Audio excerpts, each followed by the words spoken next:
Bueno, sí, comentarles de que tenemos ya un avance de un 70-80% de este proyecto, en donde se están ubicando cámaras en varios puntos del área urbana del municipio de Santa Cruz de Quiché, con la intención y la finalidad de poder estar monitoreando cada una de estas calles, cada uno de estos sectores, y de esta manera brindarles mayor seguridad a los vecinos de este municipio. Creemos nosotros que de esta manera vamos a tener un mejor control. La persona que esté monitoreando dichas cámaras pues tendrá una comunicación directa con la PNC, con la PMT y alguna otra institución también, para poder coordinar el auxilio lo más pronto posible para cualquier vecino que así lo necesite. Creemos nosotros que pues iniciamos con la primera fase de este proyecto. Posteriormente vamos a continuar instalando más cámaras en otros puntos para seguir con lo que es la seguridad del vecino del municipio de Santa Cruz de Quiché. En este momento se tiene la primera fase de 21 cámaras que ya están instaladas.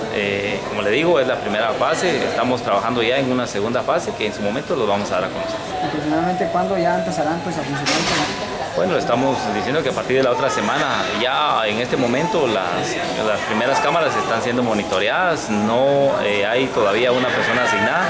En el transcurso del día de hoy se asignará la persona, se capacitará para que a partir de la otra semana se esté ya con la persona capacitada monitoreando dichas cámaras e insisto, la comunicación directa con las diferentes autoridades del municipio.